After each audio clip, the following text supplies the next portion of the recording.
tech deck, wet fingers, sex with singers, totally jet set the zinger. Pesky clinger, next to linger in lingerie made by Ann Taylor. Handstand a standard Camaro with Santana. Banana peel slipping, I feel women in menopause. Handle these sickens, I'm Glock clicking with cheddar balls. Trampoline dick and I'm real sick and I'm better off. Kennedy tripping, I wanna become a senator. Off stance in transit, titties out, booties up. Trying to find a way to see that everybody poops enough. Who the fuck been moving up on Julia with Rufio? And I will take it to all of you with bayonets and Uzi guns. What? Something was touching me, hoping someone that wanna suck me under the fucking sea. What? Sucking and fucking D. Do you wanna do it? She said, bumblebee. Bumblebee. Bumblebee. Rolling like a tumbleweed. Tommy B. Tumbling. I think that I'm hungry. Grilled cheese. Honey D. Tell your mama what it be. I just wanna take this time to say what's up to Scummy T. Suffering. Succotash. Kick you in a fucking ass. Buffering. Suck a dick. Terrible connection. Dial up. Pile on. Entering the fire zone. Call me on a xylophone. Put a brand new style on. Pimp it out. This is it. Pimp it out. This is it, everybody. Welcome back to the Weed Cap, aka your favorite podcast. I'm your host, Caleb. With me, as always, is my fiance, Lauren. Lauren, say hello into the microphone to the folks at home. Hello into the microphone to the folks at home. There we go, guys. We are back. I am on the mend. The infection, the cat scratch disease, has left my finger. You didn't even have to seek medical advice or... I had some antibiotics I've been taking, and I'm not even taking the antibiotics for the infection. I'm taking them because you can have 2 coors banquets and black out. That's the best part of antibiotics. I don't know why people don't take these all the time. I'm moving forward. I will never not take antibiotics again. I think if you take too many antibiotics, like you get sick. Oh, well, I'm riding this motherfucker till the wheels fall off. I already called my doctor and I said, hey, you prescribed me some antibiotics like a year ago. I don't know why, but you prescribed them to me. I've since been bitten by a cat, and I believe they're called doxycycline, and I've taken all of them, and I'm still very inflamed on my finger. And my boss was like, well, have you done anything about the weight? Your boss, you mean your doctor? Oh, did I say my boss? My doctor was like, are you still fucking fat? And I was like, actually, I've been working on that. He's like, okay, well, I'll call in another script for the doxycycline. And I'm on Coors Banquet #1, and I feel fantastic. The best part about antibiotics are like... Antibiotic? Okay. Antibiotics are like they're like steroids for drinking. They're a performance... You're not supposed to mix them. If drinking is a sport, this is a hack. This is a life hack, you know? This is a true bona fide life hack. You know, everybody's like, oh, life hack. And then it's some bullshit about like Ziploc bags, you know, No. It's all like a Pinterest life hack. This is a real life hack. Take 2 doxycycline, have a Coors Banquet, and then say some slurs. You know what I mean? You're only supposed to take like 1. No, you take 2 before you drink. That's the whole thing. Okay. You take 1 every day just to ward off, you know, bacteria, these infections. Right. You know you're going to have a couple drinks. Take an extra doxycycline. Trust me. No. And then now I'm ready. You know, I sound like an uncle at a Thanksgiving. I'm like, Do not listen to this man's advice. You know who's really ruining this country? Is this a gray hair? You might have some gray hairs. Lauren, Shut the fuck up. No, seriously. Is this a gray hair? Yeah, it's a little gray hair. You pull. No, it's blonde. You pull 1 gray hair out of your head. Look at me. I've got hair like Bitch, fucking... This is blonde. I've got hair like Polly Walnuts. You're worried about 1 fucking hair? Look at my sides. I have silver tips. The sides of my hair are gray. Out of nowhere. I turned 30. I'm cruising for like 2 months. Oh, I don't have gray hair. I turned 30. I'm cruising for 2 months. All of a sudden I wake up and I'm like, the sides of my head are silver. Because I stress him out and he's turning gray. Well, and you know, I had the long hair. I had the long, soft, voluptuous curls down to my shoulder. You had a lot of hair. And there was like, you couldn't really see the gray. And now I've cut all of it off. And it's like, oh. It's not Polly Walnuts. It's pretty bad. No, it's not. It's pretty bad. It's like 4 or 5 hairs on each side. Yeah, and she's the person who says my finger wasn't infected. No, thank you. I said you didn't have the cat scratch. I didn't say it wasn't infected. Yeah. Well, you know what? You're just a fucking naysayer, you know? No. My doctor warned me about people. You did not go to the doctor to figure it out even. My doctor warned me about people like you. He said, hey, oh my God. People are going to try to keep you from taking these antibiotics and drinking. Yeah. A year after you've been prescribed them. He said you need to not listen to them because they're detractors and they'll ruin your podcast. No, he didn't say your fiance. No, he said they're bit killers. Killers. They're people who they drive bits into the ground. And I go, who are the people who would drive a bit right into the ground? And he said, women. You bitch. And you know what I said? The Usual Suspects. Which also happens to be the movie this week, guys. Starring a round of applause. Oh my God, The Usual Suspects. Now, I have had this movie queued up maybe 7 times to do an episode on. I've never seen it. And I'm a huge fan of a lot of people in it. Not so much their acting, but work outside of their acting. You know what I mean? Kevin Spacey. So I'm like, I've had this movie queued up. And honestly, the biggest detractor that we've stopped doing it is because normally I queue this up on like a Friday night after we've been, smoking all night. Yeah.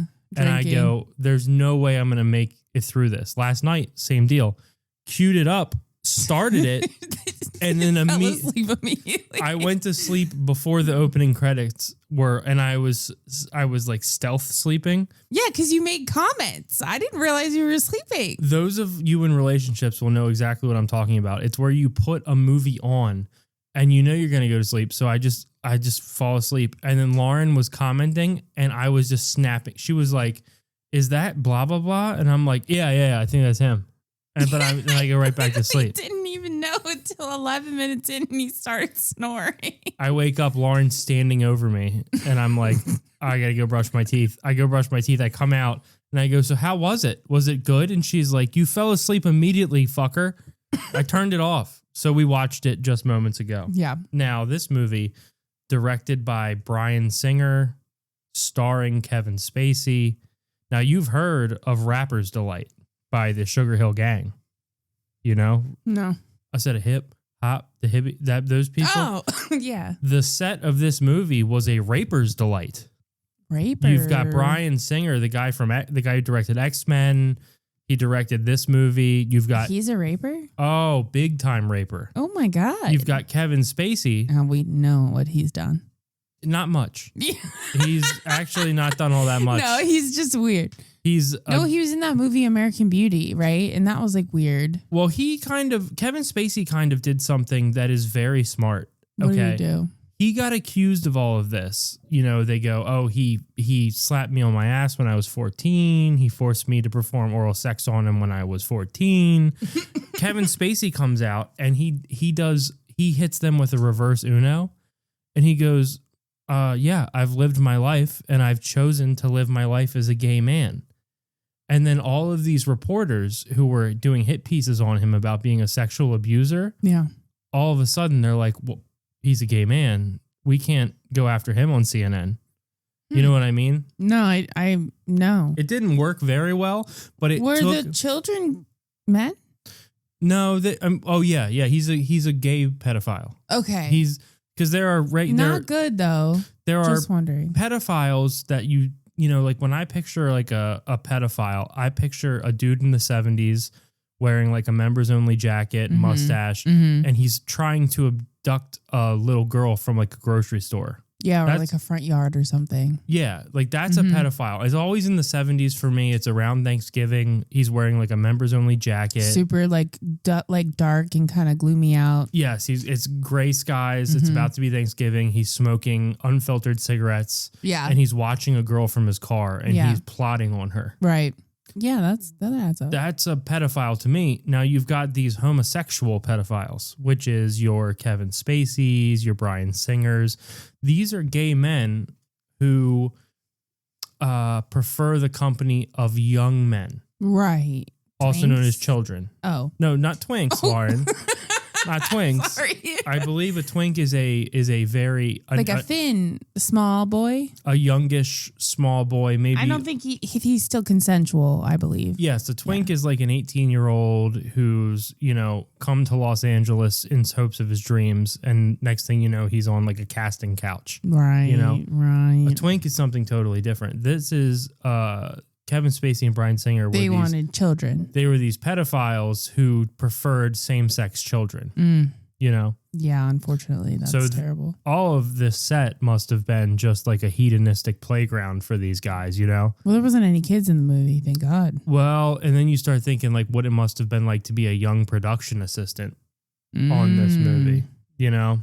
Having to get them coffee and... A hip, hop, a hibbit, you suck our cocks and then go get us something to eat, you know? I don't know. A production assistant, it was a raper's delight. So... Okay. Bryan, I started looking into all of this, you know, because there's other big stars in the movie. You got Stephen Baldwin, you've got all of them. I don't think he's a raper. Now, no, Stephen Baldwin is much worse than a raper, if we're going to get into that. Is he a killer? No, he's just like a born-again Christian. And that's like the worst thing you can be. I'd rather talk to a homosexual pedophile. I feel like Scientology is worse. No, Scientology is harmless. Those guys who do Scientology... Like, you know, there's I don't have the hate towards Scientology that a lot of people do, because you watch it and you go, oh, this is so ridiculous. You know what I mean? Yeah, like something must be wrong with these people to think this. No, nothing's wrong with them. They're just looking for a system, you know? No, I don't think nothing's wrong with them. I don't see how Scientology, to be quite genuine, is all that different from like Christianity, you know?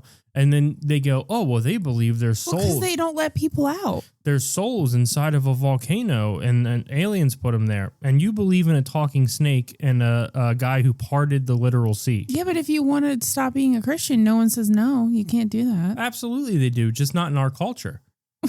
Absolutely. You can, if you're born into one of these Christian cults in another country or whatever. Where? Let's say. Where are these Christian cults? I'm going to say Argentina. It feels right. It feels right. I feel like you're just making this all bullshit. I've never heard of a Christian cult or a Catholic cult. I mean, other than like a nun, like people who go off and join and become nuns or priests. Here's the thing. That feels kind of culty. If you're born into Scientology, I feel bad for you. If you're somebody who's fallen into the prey of Scientology, I do not feel bad for you. You deserve to sign your soul away and work in the Sea Org, you know? So you... What?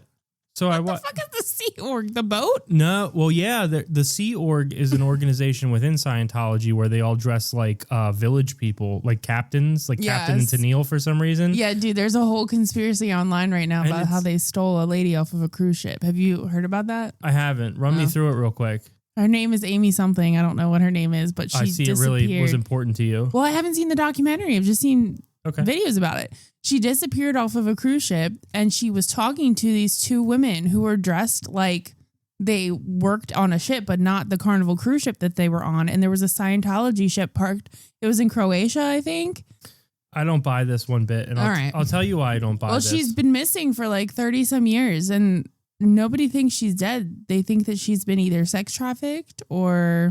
I'll tell you why I don't believe any of this. Why? Okay, is because there's not one person that Scientology is honing in on. You know, for every one woman on a cruise ship, she probably had a couple of crantinis or whatever and fell off the railing. No, they looked for her in the water. There are millions of bushy-eyed young people in Los Angeles who are waiting for an end to Scientology. They don't. This was like 30 years ago, dude. This was not when Scientology was popular. 30 years ago, absolutely. Tom Cruise was a Scientologist. John Travolta also. 30 years ago when we were 2 years old? No. Yes. No. Yes. No. You're wrong about this. You have Dude, Tom Cruise didn't become Scientologist until like later on. That's incorrect. How long is he? Look it up. Okay. Tom Cruise was a Scientologist during the filming of Eyes Wide Shut, which came out before this fucking movie. When did this movie come out? This movie came out. I'm glad you asked. Thank you. What a segue.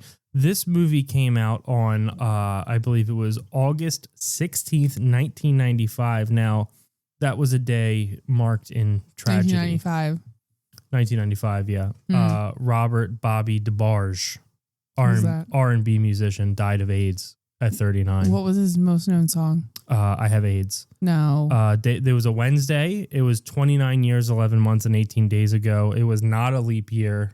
The Chinese Zodiac was a pig. The number one song on the U.S. charts was... The Church. These antibiotics are kicking in. Don't go chasing waterfalls. Is that what it is? No, it was Waterfalls by Tupac. Damn. So there is no song by Waterfalls by Tupac. It was by TLC. I got your ass. Yeah. Damn, these pills got him feeling feisty today, Doxycycline, baby. So here's some trivia from the movie. Obviously, the movie stars a lot of different people. You got a young Benicio del Toro. Yeah, he looks crazy. He speaks like some sort of He's urban. got peanut butter in his mouth. Yeah, you can't, and that was by design. So he actually came out and said that because his character served no purpose in the movie other than to be a warning of the others, because he's killed. We're not going to take you scene by scene through this movie. This is a crazy movie. It doesn't get good until the last 20 minutes. If you haven't seen it in 29 years, we're not going to run you through scene by scene. No. Benicio del Toro gets killed, and he gets killed as a deterrent to the others. Yeah. So he was like, oh, my character is not a real character. I'm just serving like this purpose to get killed. So he's like, I'm just going to do this as crazy as I can. And he's saying all these weird things. I can't understand him. Yeah. There's a lineup scene in the beginning where they're all laughing. Yeah. It was supposed to be a very serious scene, but Benicio del Toro kept farting. Is that serious? Yeah, Is that why they were laughing? That's why they were laughing, because it smelled so bad. You got to figure he's eating his ethnic food. No, because it was so weird. Well, it was like he steps up and everyone's laughing. Yes, because he has a stomach full of ethnic food. Beans and rice? And he's blasting ass inside of this little lineup room. And that's why they were all laughing. And apparently there exists a scene of Bryan Singer, flamboyantly gay Bryan Singer, being like, you need to stop farting. This is a Hollywood production. Wait. Yeah. Gay. Oh, Bryan Singer's huge homo. This is the director, right? Yes, he's a card-carrying homo. He's a pedophile as well. Yes, when they would close the little thing, he would go, action! I don't believe it. And then when he would yell cut, he would snap his fingers and he'd go, cut, cut, cut, cut, cut. Yes. And then he would go into his trailer where he had trafficked young men into his trailer. Oh my God. I believe you about that though. Yeah. So there was a lot of turmoil on this set. As a matter of fact, production shut down for 2 days. Why? Because Kevin Spacey made a pass at a young boy on set. Right? Nuh-uh. I swear to God, this is a real trivia. And he made a pass? He tried to fuck a young boy on set. And do you want to know why it shut the production down? Why? It was Bryan Singer's boyfriend. So they got into a gay man's tiff. And then they said no more filming. Yes. And you can't even call it a tiff. Tiff is a girl's name. They got into a gay man's Robert. You know what I mean? You think Robert is the equivalent of a tiff? Something like that. I think it'd be a Tom or Tim. Okay, they got into a gay man's Tim. Yeah, okay? Tim sounds better. I don't like Tim. It sounds like a hole. You think? Okay, then Tom. Get into a gay man's Tim. I'm up in him. You know what I mean? Get into a gay man's Tom. You're up in everybody. So, there was a lot of turmoil on set. The people who were financing the film, the producers and stuff, they hated Benicio del Toro doing that accent. Oh. Like they were like, we're going to cut you out of this movie, whatever. And he was like, do it, because he can't talk right. He was just calling their bluff.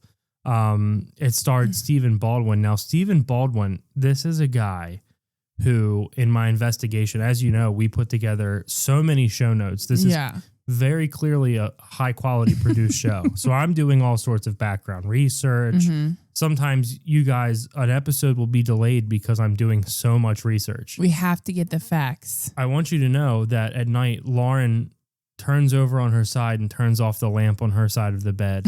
And I'm there wearing reader glasses, taking notes about films. I hope that's evident in all of our episodes. Yeah, he's bleeding for you guys. So, Stephen Baldwin, this piece of shit. An absolute piece of shit. So I started reading through his Wikipedia is a treasure trove. Why? Oh, this guy. I thought he was one of the good Baldwin brothers. Oh, he's the worst. He's the worst one? Yeah, because Alec Baldwin, all he has is a wife with a fake accent. Well, he shot a guy.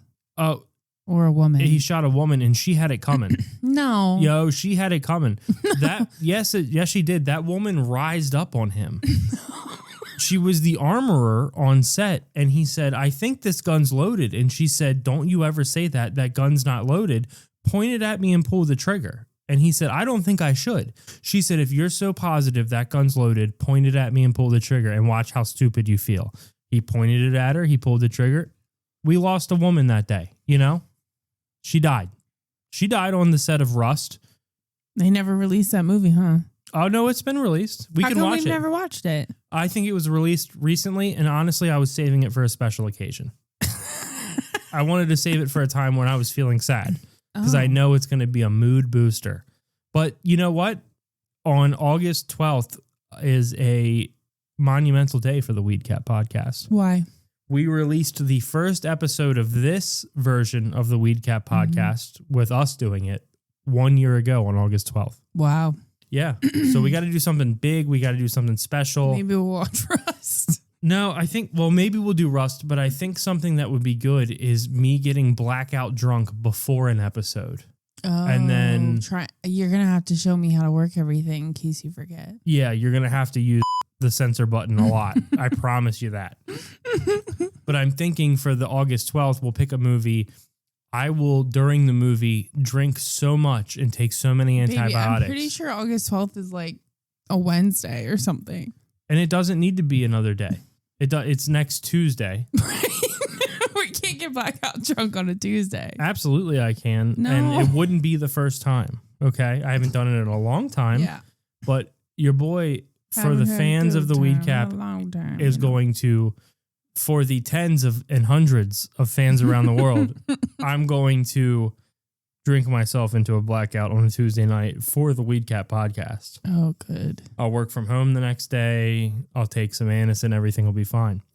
So that's a monumental day coming up, and we thank you all in advance for all of your well wishes. All of the congratulations that have already been pouring in. I'm getting fan emails. Hey, did you know this It's been a year? And I go, I started the Weed Cat podcast in 2021 by myself. Have you heard the episode I've done on Predator? And the answer is no, because I wiped it from existence. Right. It doesn't exist. So many slurs in Predator.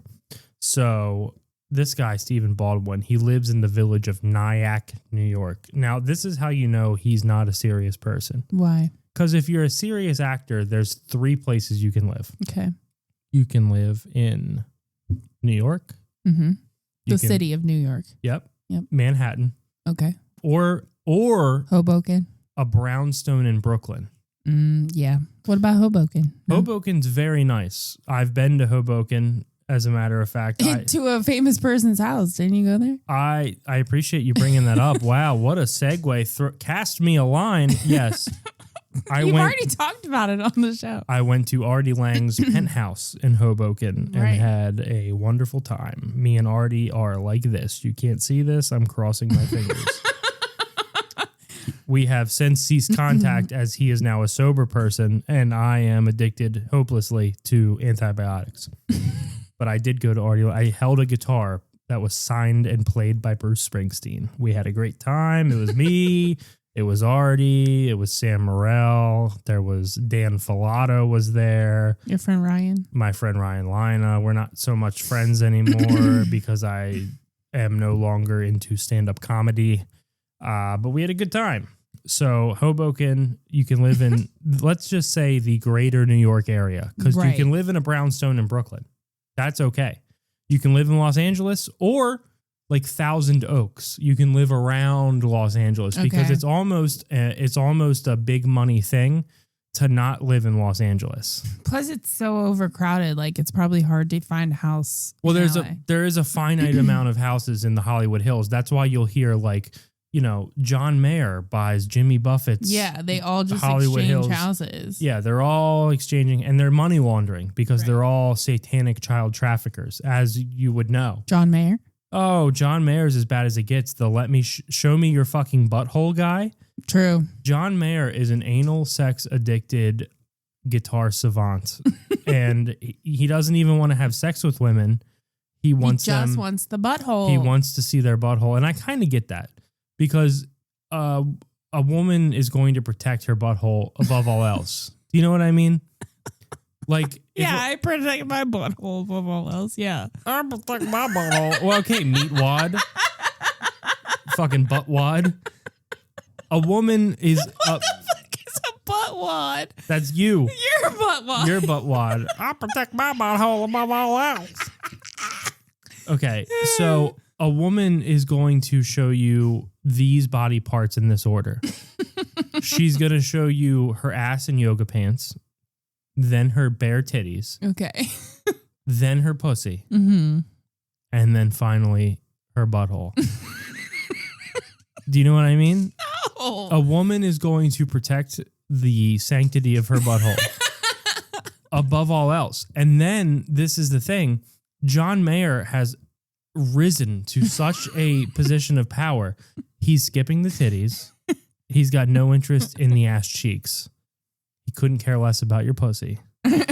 He's skipping to the end. He's got a fast pass at Disney, at Butthole Disney. John Mayer's Butthole Disney. John Mayer's skipping the line. He's going directly to the front. And he's saying, show me what you are scared to show everyone else. And they do it because he plays in Dead and Friends. Right. And because he's John Mayer. Your body is where my cum will land. Because he doesn't want to fuck your butthole. He just wants to come on it. He wants to look at your butthole while he jerks off onto it. And there are so many women. If you look at John Mayer hookup stories, I guess he's terrified of STDs, but it's also a power thing. He wants to see the butthole, right, and then he wants to bring himself to climax, which you got to respect because he doesn't even want the women to touch him. No, because there's no way to get Me Too'd if you're asking a woman to show you your butthole and you're pulling yourself off. You know what I mean? Yeah, I mean, you get consent for the butthole. That's really all you need. Exactly. Like, if Louis C.K. was smart, he would have asked to see a body part because once they show the body part, it's open season. True. Once they show you the body part you asked for, you have carte blanche to go ahead and just jerk off. Yeah. And bring yourself to completion. You're not asking them to do nothing. Right. You're not bothered by their orifices. You just want to see the balloon knot. And you're like, I got this. Yeah, then but at least in the John Mayer situation, the women don't have to watch him jerk off. No, because they're bent over. Right. For like maybe a minute and a half. But I think Louis C.K.'s thing is he wanted them to see him. That's true. But what I'm saying is he could have adjusted his kink to... He didn't care about that, though. Right. And when they said no, he didn't bother with it. So John Mayer says, show me your fucking butthole. The women bend over and maybe spread. I'm assuming they spread. For probably a minute and a half to 3 minutes. And then what does he say? Get the fuck out of my green room. And everyone had fun. You know what I mean? Everyone had fun. There was no issue with it. I just imagine the women getting up and like dragging their fucking bare ass across his couch to get the cum off or something. Yeah, well, I'm like they're like a dog I don't think he's giving them a towel or anything. They're like a dog scooting across a carpet. He's like, get out. I got mozzarella sticks coming. I don't want to look at you while I do. I'm disgusted by you because I've come. Because he's got the post-nut clarity. Right. You know? So Stephen Baldwin lives in the village of Nyack, New York with his wife, a Brazilian graphic designer named Kenya Baldwin. Okay? Wow. Now, obviously, she had a different name, but her fucking name is Kenya. And she's named, her father, her parents were big fans of marathons. Marathons. Yeah. Like running? Yeah. And they couldn't pick one specific Kenyan. So they go, fuck it. We'll name you after the whole country. You know, we'll name you after the country that's just dominated. Now, he has 2 daughters. Wow. Aaliyah or however you want to say it. Probably Aaliyah. And Haley Bieber. Oh, yeah, Haley. They're both models. His father-in-law is the Brazilian composer and marathon enthusiast Eumir Deodato and Canadian singer Justin Bieber. Wouldn't it be her father was the marathon enthusiast? Yeah, I said his father-in-law. Oh, I'm sorry. You need to open your ears and show me your fucking butthole. So Justin Bieber is his son-in-law through his marriage to his daughter Haley. Right. He has 2 granddaughters. Now, here's where this guy gets really, really weird because in this movie, he says the word fag. He says cocksucker. Right. He plays kind of a degenerate. So I want to set the stage that he has no problem saying slurs, being a total dirtbag, being a degenerate for assumedly he was gainfully employed on this movie. Right. Then you get to Stephen Baldwin in 2006. He launched a campaign to prevent an adult bookstore from opening in Nyack. his hometown, the town he lives in. He didn't want the adult bookstore? He didn't want an adult bookstore. Now, the thing about these adult bookstores is they are a haven for men who want to go in. They have video arcades where they jerk off.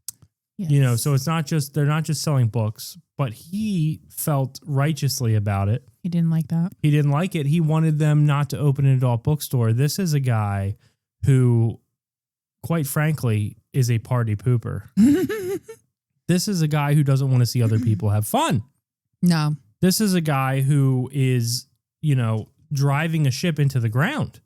I'm assuming a young, you know, I want to say like a entrepreneur goes, hey, people love to come.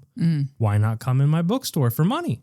Yeah. You know, charge people to come. We've got videos playing. We got a glory hole in the back. If you want to sit down and maybe purchase a magazine or a video, go in the back and enjoy it. We have a guy who will come clean all this up. You know what I mean? So he didn't want to have that. He's an absolute piece of shit. We don't enjoy him here. Then you get into the dark side of Stephen Baldwin. Oh, dear. Oh, this guy's got some fucking skeletons in his closet. What? I don't even know if I want to say it. What? I'm going to say it. Okay. Stephen Baldwin has a tattoo on his left shoulder. Right. Of the initials HM. H. Now I want you to guess what HM stands for. HM. Because you think he's so religious, it might be like His Majesty. It might be, you know, something. Oh, I was thinking of a name. It is a name. It's not religious connotation. He didn't feel so moved that he got a Christian tattoo. What is it? To, you know, he's off this holy roller thing, stopping people from coming in an adult bookstore. You think, oh, a guy with that much conviction probably got some sort of religious tattoo. He felt so moved by everything. No, he has one tattoo. HM. HM. Go ahead and guess what HM might be. HM. Yeah, HM. I don't know. Hitler, whatever Hitler's last name is. Hitler was his last name. His first name was fucking Adolf. Okay. I don't know. Do you think his name was Hitler Menendez or something? Hey, how you doing? I'm Hitler Menendez. You know who's really got me fucked up, S.A.? These fucking Jews, yo. These fucking Jews. Did you know they're running the media, bro? Do you know? Hold on. A lot of people don't know this, S.A. Most people, S.A., they got their blinders on. Most people don't know that the Jews not only control the media, they also control the banking, S.A. And that's where they got their real power, S.A. They're in control of the funds, yo. They got the funds, S.A., you know? And that's a little talk by me, Hitler Menendez.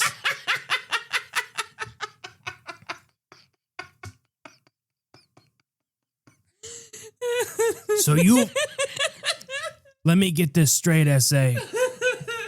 You've heard of ovens, no? Well, here's what we're going to do.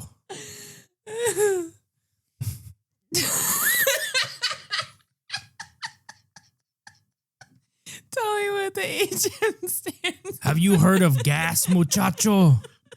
No, not like farting. No, poison gas. My stomach hurts. I'm laughing. Stop. HM stands for Hannah Montana. He got a Hannah Montana tattoo, and he's such an unoriginal. He's such an unoriginal piece of shit. He got the initials HM to represent his love for Hannah Montana. He went to a tattoo. Wait, he was a grown man when Hannah Montana came out. Yes, he was. Thank you for pointing that out. He was visiting Los Angeles. He went to the South Side and said, I need something to represent the HM, yo. And when I say HM, I'm not talking about my name, which is Hitler Menendez, yo. I'm talking about Miley Cyrus, bro. No, Hannah Montana. Hannah Montana. Yeah. You know his favorite song? No, the best of both worlds. Hannah Montana, Hannah Montana, Hannah Montana. He got the tattoo. Tony Montana. He got the tattoo after making a pact with Miley Cyrus. Now, this is something a grown man should not have a pact with a teenage movie or television star. Yeah. A guy making a pact like that is trying to gain a young star's trust. You know what I mean? Mm-hmm. We've got a Dan Snyder on our hands. We've got this guy forcing these young women into pacts. He got the tattoo after making a pact with Miley Cyrus that he would be allowed to cameo on the show if he had the initials tattooed on them. So I'm assuming... Was he in the show? No. Here's what's going to happen. I'm assuming he was, like most born-again Christian guys, he was probably away from his family on a business trip, was in one of these Hollywood bars. Miley Cyrus was there. I'm assuming he's doing cocaine. Right. He's drunk off his ass, but the cocaine is keeping him functioning. Like, he could drive home probably, no problem. Right. He walks up to her and he's like, I don't know if you know me. I'm Stephen Baldwin. I'm a born again Christian. I stopped that adult movie store from being open in 2006. I don't know if you heard about my work on that. Anyways, I'd like to be on your show. I'll get it fucking tattooed on me. I'll get it fucking tattooed. And she was like, yeah, sure. Get it tattooed and then we'll talk. Thinking she would never hear from him again. Right. Cyrus is doing a book signing in Nashville on November 10th, 2008. She's getting ready to enjoy her Thanksgiving with Billy Ray and the brother from who's Metro Station now into something. Yeah. So she's getting ready. They already placed their order for Popeye's Cajun turkey. They're ready to go pick it up. She's like, I just got to get through a couple more book signings. She's in Nashville. You think Nashville, her dad's a country music star. She's like, I'm at home here. And then a fucking line forms of chud mouth breathing Miley Cyrus fans. Yeah. The kind of people who would buy her book thinking they're going... probably just teenage girls. Oh, I think that there were a lot more younger guys into her. Oh. Yeah. And then at the end of the line is like 43-year-old Stephen Baldwin. He comes up and he lifts his fucking shoulder, his shirt. And he's like, I got it tattooed. She was like, that's great. Yeah, hit me up about that. And signs his book. Sends him on his way back to Nyack. Pornography-free Nyack. Well, yeah, there's nothing else to do there now. And then he never heard from her again. She sent him on his way. Well, do you blame her? No, I don't blame her at all.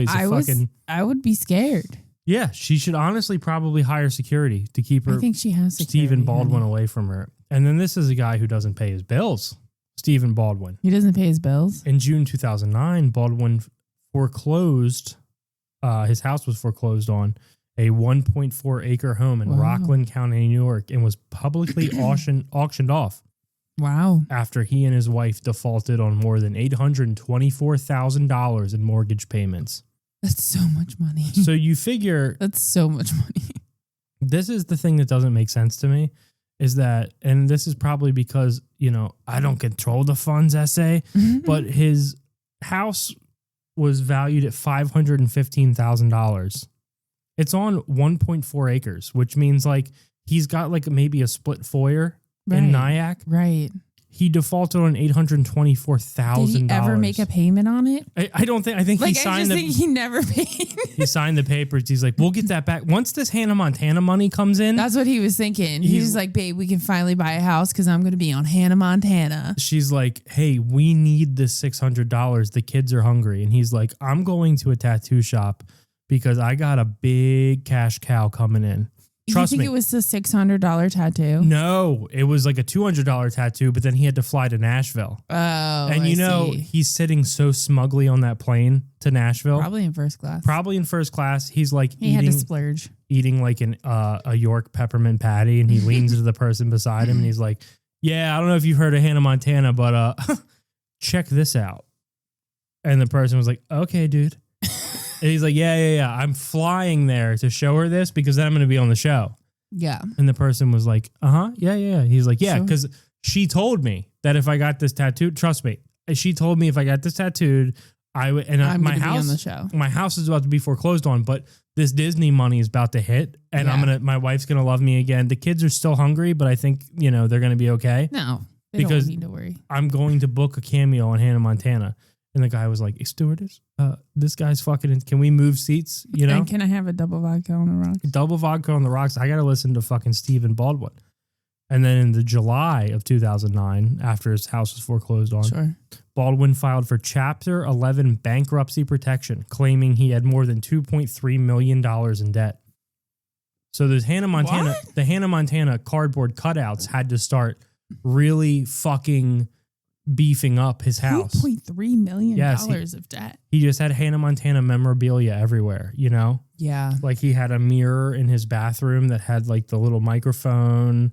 He was like, he was so in on Hannah Montana, you know? I'm sure he had a lot of stuff because for a while, Hannah Montana was everywhere. He had more than $1 million in credit card debt. What? $1 million in credit card debt. Can you believe that? No. He's like, these are a signed pair of Nikes from Hannah Montana. She wore them once on You think it was all Hannah Montana memorabilia? Tuesday, April 16th, 2011. I have the certificate of authenticity. He's just like, He's on the black web buying her panties. Stephen Baldwin has given up on fucking pornography. So he's jerking off to Hannah Montana memorabilia, you know, Yeah. and he's like made a deal with God. He was the first person to enter Celebrity Big Brother. He was the first person to enter the house. That makes sense. January 3rd, 2010. Dude, we need to watch that. Yeah. He failed to win any fans and was evicted on January 22nd, 2010. Oh, so he was like first out the house. Becoming the fourth housemate to be Fourth. evicted. Yeah. And he was voted out. Okay, because apparently in Celebrity Big Brother, the fans vote. Oh, what a twist. He was in a 3-way vote off with Ivana Trump, Okay. the rapper Cisco, Yeah. and Stephen Baldwin, and he received 50% of the public vote. So they each got 25. Wow. After his eviction, the website restorestephenbaldwin.org began soliciting cash donations to improve his career. What? Oh, yeah. He's a real absolute piece of shit. Yeah, he apparently used to be one of these people who was addicted to drugs and alcohol, and then he turned it around, and he's one of the people who's made that, instead of it just being something that you've stopped doing. Yeah. You know what I mean? Your whole personality. He's made it he's stopping adult bookstores. He directed a Christian skateboarding video. You know, like. Would love to see that. Yeah, he's just one of these people. And here's the thing. Do you want to know what, and this is written by him. His book, by the way, The Unusual Suspect. Right. Details his highlights from his personal life, career, and his days of drug and alcohol abuse. Do you want to know the catalyst for him becoming a born-again Christian? Yeah. September 11th. Whoa. September 11th. So you picture Stephen Baldwin drunk in New York, and he watches the towers fall, and he's like, I got to do something about this. And so he goes and says that he believes in God again. Yeah, and that's what's going on. And he's also a huge supporter of Donald Trump, which we're not taking sides here, but it adds up. Right. No big deal. Who's that? The other guy. Alec Baldwin? No, the guy other who guy in called this his movie. Called his daughter a pig. No, well. So you've got Benicio del Toro. You've got all of these big names in this movie. I don't really know where the other two people are from. What are you referencing? Which people? The other two main characters in this movie. One is the main guy, Keaton. I looked up his filmography. I really didn't see much. Gabriel Byrne. Yeah. You've got Chaz Palminteri. You've got Kevin Pollak. You've got Benicio del Toro. I think I'm thinking of Kevin Pollak. He is the little short guy who plays Hockney, the explosive that guy. expert. He looks familiar to me, but like I really don't know what I've seen him in. Well, here's something that they're not going to tell you about that. Him and Kevin Spacey and Benicio del Toro, they all got in. They had like and Stephen Baldwin specifically. Stephen Baldwin was so hard to work with. They all hated him. Oh. So there was like long-standing beefs that arised from this movie. Oh. Yeah, they don't tell you about that. No, you can't. Well, and here's something, and Bryan Singer, of course, being a homosexual pedophile, right, did something that I think is actually a very tasteful thing. And this movie, by the way, budget of $6 million, made $67 million. This movie made a lot of other Hollywood homosexual pedophiles very rich. Wow. He did something that I think is actually pretty badass. What? He had, because this movie, the whole thing is who is Kaiser Soze. There's this criminal they're after who's like a mythical creature. Hungarian man. They keep calling him a spook. Their words, not mine. No, they don't. They do. They did say that several times. They said it was like a spook tale, like whoa, ho, like a ghost story. Lauren, a what tale? A tale? I don't think so. How come you didn't beep it when you said it? Because I didn't say it with racial intent like Neither you. did I. Oh my God, yeah. It's a story about a white man. And like a ghost story. So then how is it a tale? To explain that like to a me. Spooky tale. You're going to get us canceled. So Bryan Singer, being a very sneaky homosexual pedophile. Just kidding. This is a parody podcast. Legally, we would never say that. We don't even know. He had each actor convinced that in the end they were going to be Kaiser Soze. Oh. Except, of course, farting Benicio del Toro, who obviously knew he was going to die. Yeah. But he gave them all versions of the script that had them being the guy. Kaiser Soze, yeah. The only person who knew was also, because they're thick as thieves, these homosexual pedophiles. Kevin Spacey was very aware that he was going to end up being Kaiser Soze, but all of the other people thought that they were the main characters of this movie. The guy, what? Yeah. As a matter of fact, Gabriel, the guy, Keaton. Keaton, the guy who plays Keaton, Gabriel Byrne, he was so upset that when they went to a screening of the movie for all the actors, he walked the fuck out. He was like, this is fucking bullshit. Wait, so they filmed a whole ending and shit with him being the bat? What? Everybody, all of the guys in the crew were all under the impression that they were the main character of this movie. Yeah. But then they went with Kevin Spacey's version? Right. I'm sure Stephen Baldwin had a very measured and, reasonable, leveled reaction to finding out he wasn't the main character. Because he looks like a nu metal prince in this movie. He's got the cut off hair right above the eyebrows. He's got the sunglasses. He's smoking cigarettes. Everybody's smoking cigarettes. Calling people fat. Oh, it was Kevin Spacey's a gimp. Here's something. Yeah. And this is another big part of the trivia of this movie. It says that Kevin Spacey met with several cerebral palsy experts to learn how to have this, because he plays a person with so just call them people with cerebral palsy. You know what I mean? No, because maybe they were doctors that treat cerebral palsy or something. But who better than shame on him, because he should have gone straight to the source, the people with the palsy. You know what I mean? I'm not gonna lie. I could tell because there's some scenes where he's using his fucking shit just fine. If you want to, here's the thing. Okay, is if you want to learn how to eat a meatball sub or make a meatball sub. If you want to learn how to meatball. If you want to learn how to make a meatball sub, you don't go to a guy who wrote a book about meatball subs. You go to the fucking chef who's known for making the meatball subs. You go directly to the people with the palsy. Oh. You don't fucking go to a doctor who's going to tell you how to walk like you're, you got something going on.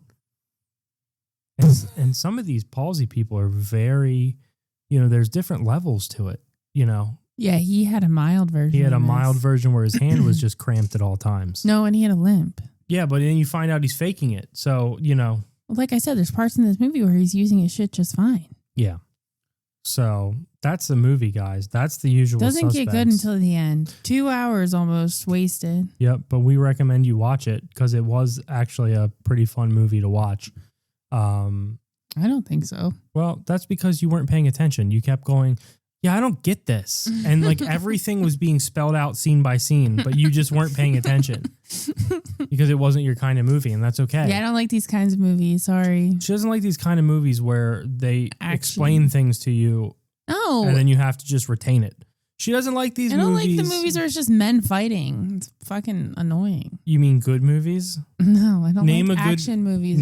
This was not an action movie. What kind of movie is this? This a drama? was a psychological thriller. This was a thriller. No, I'm pretty sure it was listed under dramas. No, it was not. It's listed under thriller because that's exactly what it is. I didn't think it was very Name thrilling. a movie with no men fighting that you think is a good movie. Just one. Go ahead. No men fighting that I think is a good movie. Stop buying time. Just name it. You should be able to. They're all the movies you like without men fighting. Go ahead. Well. Yep. Tick tock. Tick tock. Tick tock. You can't think of one. No. You can't name one good movie that doesn't have I'm not really good at naming and remembering things on the spot. You know that about me. And for whatever reason, you keep doing it to me. No, I'm just saying, if you don't like movies without men fighting, you should be able to name one movie you've enjoyed that doesn't have men fighting in it. I know, but I can't. At any given time, you know? Well. Yep. I'm trying to think of a movie that I enjoyed. Okay, yeah. I'm waiting. Well, I like a lot of Disney movies. There's not a lot of men. Well, there's men fighting in literally like every Disney movie. So go ahead. Finding Nemo doesn't have any men fighting. It has male fish fighting. Fighting maybe, but no, there's not any. How would you know? Because you've never even seen Finding Nemo. I don't need to, because if it's a good movie, it's got men fighting in it or male characters fighting, because that's what society is. Males fighting. That's what society is. That's what all wars have come down to. What about Christmas movies? There's no men fighting in Christmas movies. Oh, really? Clark Griswold and his neighbor. Oh. That's just arguing. They're Elf. not actually fighting. Let's do Elf. Will Ferrell and his father. 2 men fighting. Will Ferrell and his father. Yeah, an elf. I think he fights the Santa Claus. No, he doesn't fight the Santa Claus. Him and Santa. Have you seen Elf? Yeah, thousands of times. Clearly at not. this point. Name another one. Go ahead. Another Christmas movie? Yeah, go for it. The Santa Claus, Tim Allen and his wife's new fuck toy. Oh. Judge Reinhold. Every single good movie has men fighting in it. And I know that chaps your little butthole. So show it to me. What? While I play Your Body is a Wonderland. Guys, we've been the Weed Cap. We love you. We're back to 2 episodes a week. I'm feeling incredible. We got to try to watch another movie now. Yeah, we'll watch another movie. Where men fight. Maybe it'll be Rust. I hear that a man and a woman fought in that movie. You'll be surprised to hear who won. This is the Weed Cap. We love you.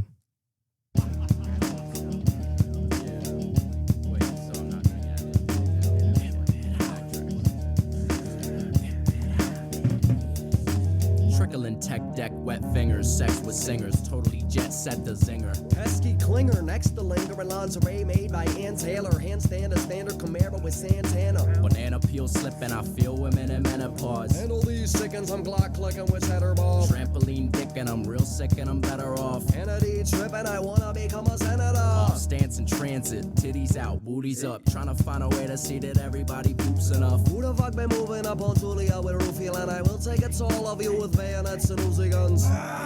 What? Something was touching me, hoping someone that wanna suck me under the fucking sea. What? Sucking and fucking D. Do you wanna do it? She said, bumblebee. Bumblebee. Bumblebee. Rolling like a tumbleweed. Tommy B. Tumbling. I think that I'm hungry. Grilled cheese. Honey D. Tell your mama what it be. I just wanna take this time to say what's up to Scummy T. Suffering. Succotash. Kick you in a fucking ass. Buffering. Suck a dick. Terrible connection. Dial up. Pile on. Entering the fire zone. Call me on a xylophone. Put a brand new style on. Pimp it out. This is it. Pimp it out. I mean, Wedding Crashers. Owen Wilson and Bradley Cooper. I mean, just every... I know. I couldn't think of a movie that didn't have anybody not fighting. And that's my point.